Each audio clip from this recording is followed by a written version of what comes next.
Assalamualaikum warahmatullahi wabarakatuh, sahabat religi. Jumpa lagi dengan keluarga KUA Pajarakan di acara podcast dan bincang santai. Kali ini nggak terlalu santai saya ya. Karena hari ini kita akan kedatangan kepala KUA Pajarakan. Dulu pernah menjadi bapak tiri saya ketika beliau menjadi PLT KUA Gending. Ya. Hari ini ternyata saya jadi anak pungut di KUA Pajarakan. Selamat datang, assalamualaikum Pak Win. Waalaikumsalam. Alhamdulillah Bapak Winarko. Mohon maaf Pak, saya menilai jenengan ini di sini.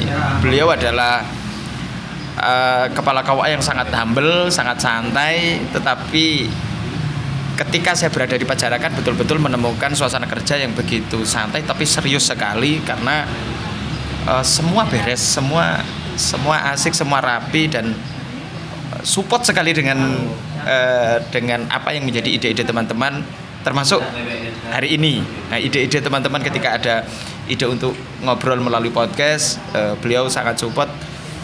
Ini yang membiayai Pak Kepala ya. Terima kasih Pak Win sudah berkenan untuk hadir dan berbagi di sini. Jenengan berapa tahun di KUA Pajarakan? Saya masuk KUA Pajarakan itu mulai akhir Februari ya, 2024. Jadi sudah setahun setengah ya. Lebih ya. Setahun setengah. Ya. Gimana sih sebelum di Pajarakan? Sebelum di sini di Sukapura itu 1 tahun 8 bulan. Dari Sukapura terus ke sini. Sukapura terus ke Pajarakan. Ada nggak bedanya rasanya di KUA Sukapura dan di KUA Pajarakan? Ya jelas lah, perbedaan suasana itu akan selalu ada ya. Akan selalu ada. Ya paling tidak di sana itu dingin, di sini panas. Lebih bising ya. Lebih bising. Tapi masyarakatnya Pak Win? Kalau masyarakatnya juga saya kira tidak terlalu banyak berbeda ya. Kalau di sana kan relatif lebih komunal gitu ya. Lebih lengkap anunya ya. Iya, jadi ada komunitas Hindu, ada Muslim, ada sebagian kecil saudara-saudara kita di Nasrani. Sehingga suasana keberagamaan itu relatif lebih muncul gitu ya. Iya. Kalau di sini kan suasananya itu suasana pondok ya. Suasana pesantren. Banyak pesantren besar ya. Ada genggong di sini. Ada genggong, ada sekali waktu itu juga Nurul Jadid juga banyak alumni yang di sini juga gitu kan. Iya. Sehingga suasana di kampung-kampung kita itu sebenarnya suasana pesantren sekali. Terasa sekali ya. Terasa sekali. Iya. Nah, Pak Win tempat tinggal? Sementara tinggal di kota. Di Kota Probolinggo ya? Di Kota Probolinggo, di Karenglor, di Kelurahan Karenglor. Kalau aslinya? Aslinya Blitar. Wah, ini orang Jawa ini. Elek-elek orang ini nak nduleknya sama Bung Karno. Nak dulu kita apa tuh? Masih sesaudara dengan Bung Karno, ketemu di Nabi Adam.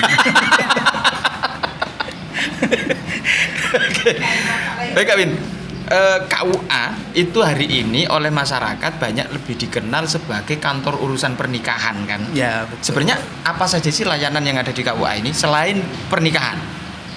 Jadi memang tusi utama kita itu sebenarnya memang awal itu pelayanan di bidang nikah dan rujuk ya. Nikah dan rujuk. Akan tetapi KUA itu adalah Kemenak Mini. Jadi sebenarnya yang diurusi ya urusannya Kemenak. Semua urusan Kemenak yang ada di kecamatan itu diurusi semuanya oleh KUA. Ya pernikahannya, ya wakafnya, ya kemarin itu pelayanan hajinya, walaupun tidak sedetil tidak di PHU gitu ya. Tapi kita kan penyelenggara bimbingan manasik haji selama 6 hari. Nah, selain itu kita juga memberikan sosialisasi terkait dengan apapun yang terkait dengan pelayanan pendaftaran haji. Terus haji ya. Kepenyuluhan, ya toh? Penyuluh malah lebih lebar, lebih lebar ininya.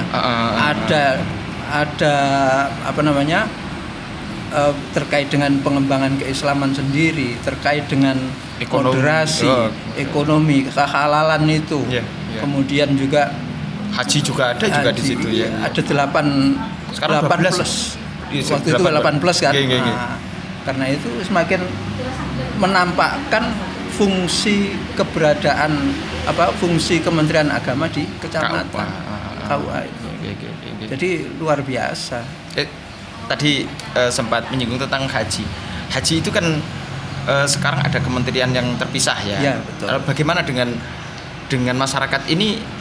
Hari ini kan sudah dipisah, apa pelayanannya sudah ada di kementerian yang baru, Kementerian Haji itu? Ya, semuanya kan terjadi restrukturisasi nanti. Kita masih belum melihat bagaimana nanti ke depannya, tapi yang jelas untuk pelayanan-pelayanan di bidang haji, masyarakat nggak perlu khawatir, masih sementara ini dilayani di Kementerian Agama. Tahapan-tahapannya masih seperti yang kemarin. Walaupun nanti setelah strukturisasi itu tuntas, ya mungkin akan ada tata kelola yang baru ya terkait dengan pendaftaran haji. Tapi insya Allah tidak terlalu jauh, paling ya berputar dari bank ke Kementerian Haji kan gitu aja untuk mendapatkan porsi. Iya. Ya kita belum tahu nanti seperti apa ya nanti. Pasti regulasinya juga masih terus akan disesuaikan. Berkaitan dengan ini ya, kita akan lebih bicara tentang layanan di KUA yang ternyata begitu kompleks sesuai dengan layanan yang ada di Kementerian Agama. Kaitan dengan nikah, pajarakan itu termasuk angkanya yang pernikahannya tinggi apa sedang apa rendah? Kalau kita lihat tipologi kita itu tipologi C. Tipologi C itu seperti apa? Tipologi C itu ya tidak banyak juga pernikahannya, yaitu maksimal 400 per tahun, maksimal 400. Jadi di bawah 400. Oh, di bawah 400. Di bawah 400. Jadi itu tipologi C. Nah, di atas 400 nanti itu tipologi B, tipologi A. Karena itu kita cuma 250 per tahun. 250. Insya Allah 2023, 2024 itu kalau kita lihat itu cuma maksimal 250-an peristiwa nikah rujuk yang terjadi di KUA Kecamatan Pajarakan. Baik pelayanan di luar maupun di KUA. Jadi total 250. Baik, kita lebih lanjut. Hari ini ketika layanan pernikahan mulai pendaftaran sampai pelaksanaan pernikahan sampai juga ada juga rujuk, itu harganya nggak tinggi ya? Enggak. Belum tentu 1 tahun itu ada. Belum tentu 1 tahun ada. Tahun kemarin 2024 itu tidak ada satupun yang rujuk. Ya. Ternyata orang-orang kalau sudah mau cerai bulat sekali ya. Kalau dilihat dari situ ya. Betul. Bulat. Tiada maaf bagimu itu. Masalahnya apa? Orang begitu cerai, orang begitu cerai atau mengadu ke pengadilan itu stadiumnya sudah stadium lanjut. Jadi sebenarnya mediasi itu kembangan gitu. Kembangan. Jadi mereka sudah stadiumnya lanjut, baru mereka ke pengadilan, di pengadilan baru di mediasi. Ini mungkin nanti kalau hari ini kan sudah dikuatkan dengan bin-bin ya, sebelum pernikahan. Ya kita lihat, semoga harapan kita angka-angka perceraian juga akan terus tertekan ya insyaallah. Dengan persiapan mereka sebelum pernikahan, mereka sudah ada kesiapan. Baik, dengan usia pendewasaan, usia pernikahan. Hari ini kan PMA-nya tahun nomor berapa itu? 30 tahun 2024. Okay. Yang mengatur pernikahan minimal usia pernikahan itu 19 tahun ya. 19 untuk catin pria dan wanita ya. Sama. Sekarang Oke. Kita lihat kalau saya buka-buka di SIMKA, hari ini kan angka pernikahan di bawah usia 19 tahun kan 0 ya. Insyaallah 0 ya. 2025 ini 0. Tetapi apakah ini berjalan lurus dengan menekan angka kehamilan yang tidak dikehendaki atau angka perzinahan? Kalau itu sebenarnya kita apa ya, tidak tahu di luar itu bagaimana. Sebab pengadilan selama ini sudah melakukan hal yang terbaik ya, untuk mendispensasi nikah. Sehingga orang ketika terjadi sesuatu mau menikahkan anak di usia 19 tahun, itu mereka mikir-mikir ke pengadilan. Kenapa? Tidak semua yang lari ke pengadilan itu dikabulkan. Nah, sehingga bisa jadi. Ini kekhawatiran saya juga. Bisa jadi ketika ada peristiwa khusus di masyarakat itu, apakah kehamilan dini, kehamilan di luar nikah, atau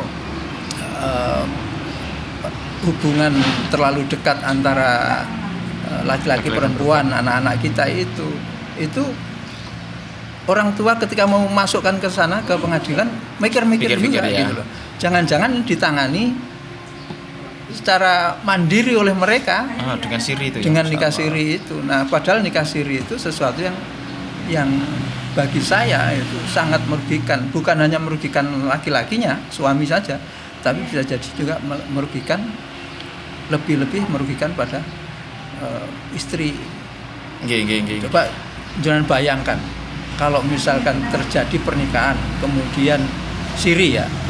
Pernikahan siri kemudian tiba-tiba ditinggalkan begitu saja.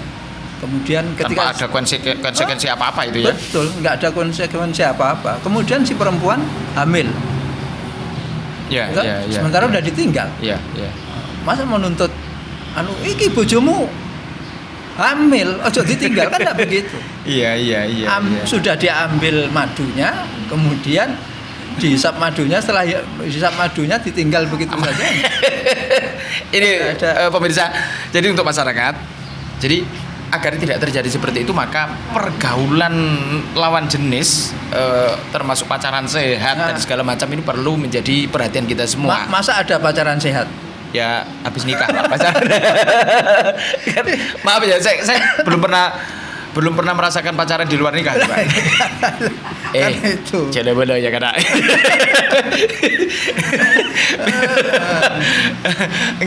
Tetapi memang ini perlu peran serta semua semua pihak ya, dalam hal ini untuk juga peran serta di situ. Bagi kita berharap dengan aturan mendewasakan usia pernikahan itu harapannya kan agar keluarga itu lebih siap gitu ya, lebih matang. Betul. Nah, kita tahu bukan hanya bicara tentang kematangan fisik ya, kematangan kematangan kejiwaannya juga, psikologinya juga. Ini penting juga menjadi perhatian kita semua. Baik, berkaitan dengan layanan di KUA Pajarakan. Saya lihat di sini banyak sekali inovasi-inovasi yang dilihat di sini. Ada penghulu yang sangat sangat inovatif ya. Jadi tampilan ketika masuk KUA Pajarakan pasti KUA-nya kecil gitu ya. KUA-nya kecil, tapi begitu masuk itu ada sesuatu informasi, tinggal lihat terus layanan apa saja yang ada di KUA. Ini lihat dengan layanan yang sedemikian itu, Pak. Hari ini masyarakat itu masih tanya, ngurus ini biayanya berapa? Itu sering masih kita itu ditanya. Sebenarnya seperti apa sih masalah pembiayaan layanan di KUA itu? Ya, kalau layanan di KUA itu 0 rupiah. Jadi seluruh layanan di KUA itu 0 rupiah kecuali yang sudah ada ketentuannya. Nah, yang sudah ada ketentuannya itu apa? Biaya pencatatan nikah yang dilakukan untuk pelaksanaan akad nikah di luar KUA. Itu besarannya berapa? Itu besarannya adalah Rp600.000. Selain itu tidak ada. Jenengan mau legalisir, mau duplikat buku nikah, mau rekomendasi nikah, mau apapun pelayanan di KUA, tidak ada biaya sebesar ini. Untuk masyarakat, jadi nggak usah khawatir kalau masuk ke KUA, nggak usah lagi tanya berapa tarifnya. Ini sudah dapat jawaban, dan saya kira bisa dipertanggungjawabkan kan. Memang tidak ada biaya. Oke. sekarang bagaimana dengan peran penyuluh sendiri, Pak? Di tengah-tengah masyarakat kita tahu penyuluh ini jumlahnya cukup banyak ya, di Kabupaten Probolinggo itu cukup banyak. Bagaimana Bapak mensupport mereka agar peran sertanya untuk juga ikut mensiarkan program pemerintah dan bahasa-bahasa agama itu menjadi masyarakat? Ya. Jadi memang tugas kita, khususnya teman-teman penyuluh, itu adalah mensosialisasikan, memberikan penjelasan kepada masyarakat tentang program-program pemerintah dengan bahasa agama. Bahasa anunya kan begitu. Normatifnya begitu. Nah, untuk itulah maka bagaimana teman-teman penyuluh itu bisa memposisikan dirinya sebagai corong pemerintah ini dengan baik. Nah, untuk itu ya, ini adalah salah satu nih. Podcast ini adalah salah satu upaya kita untuk bisa menjangkau audien yang lebih luas ya, dengan bahasa yang moga-moga bisa lebih dipahami oleh masyarakat. Ya. Itu. Dan gunakan sarana prasarana yang dimiliki oleh instansi itu seoptimal mungkin. Satu. Yang kedua, niatkan keberadaan kita di sini ini sebagai ibadah kepada Allah dengan melakukan dakwah. Tugas penyuluh, tugas penghulu itu tugas yang sangat mulia. Ya. Kenapa? Termasuk pengadministrasi, Pak. Wow, betul. Takut nggak dihitung. Ini pengadministrasi kau. Ini tugas di KUA itu tugas yang sangat mulia. Iya toh? Yeah. Mengenakkan orang. menjalankan apa yang menjadi syariat Tuhan. Syariat Allah luar biasa gitu loh. Tugas kita itu adalah tugas warasatul anbiya. Keren. Jadi jangan main-main gitu loh. Ketika kita ditugaskan di KUA itu jangan main-main. Totalitas. Nah, tanpa itu eman-eman keberadaan kita di KUA menjadi sesuatu yang muspro yang nggak punya arti apa-apa, itu kan eman-eman gitu loh. Terlebih di masyarakat, jangan sampai penyuluh, jangan sampai penghulu itu kemudian tidak melakukan apa-apa untuk masyarakat, karena khairun nas anfa'uhum linnas. Jadi jadilah orang yang bermanfaat bagi orang lain, jadilah pelayan bagi masyarakat dengan sungguh-sungguh melayani mereka. Tanpa itu keberadaan kita, keberadaan Kemenak tidak akan pernah bisa dirasakan oleh masyarakat. Oke. Kalau sudah tidak dirasakan masyarakat, protoli satu-satu, nggak ada yang bela kita, nggak ada yang bela. Betul. Gitu. Gak. Karena memang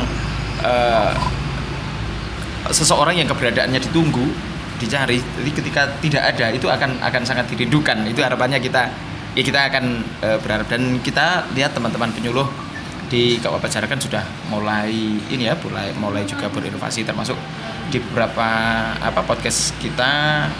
Cerita-cerita tentang bagaimana layanannya di masyarakat ini sudah terus melakukan inovasi-inovasi. Karya tulis juga sudah mulai muncul. Kita harapkan, kita doakan semoga teman-teman di Kabupaten Pajarakan terus semakin maju dalam bentuk layanannya. Kabupaten Pajarakan semakin juga semakin bisa kehadirannya di tengah-tengah masyarakat bisa dirasakan manfaatnya lebih. Dan untuk masyarakat, mari datang ke KUA Pajarakan, apapun yang menjadi problem dan menjadi urusan Anda, silakan datang ke KUA Pajarakan, karena layanannya, apapun layanan Kementerian Agama bisa Anda datang ke KUA Pajarakan untuk nanti kita layani sesuai aturan yang berlaku, insyaallah, dan tidak dipungut biaya alias gratis. Terima kasih Pak Win. Ngobrol kita ngalor ngidul tetapi ada realnya lah ya. Insyaallah. Kalau ngomong ranok rile lah tekan dindi. Terima kasih. Semoga diberikan kesehatan selalu, karirnya semakin baik, semakin meningkat, dan doakan juga kami teman-teman yang ada di KUA semoga juga terus bisa mendapatkan inspirasi dari peran Pak Win. Perlu diketahui Pak Win ini bukan hanya humble, bukan hanya lendak-lenduk ketoke kewalem, tapi suaranya enak. Kapan-kapan kita dengarkan suaranya Pak Win. Kemerduan suaranya Pak Win menghibur kita semua. Terima kasih Pak Win. Assalamualaikum warahmatullahi wabarakatuh. Waalaikumsalam warahmatullahi wabarakatuh. Terima kasih. Biar urusan Mas Abdil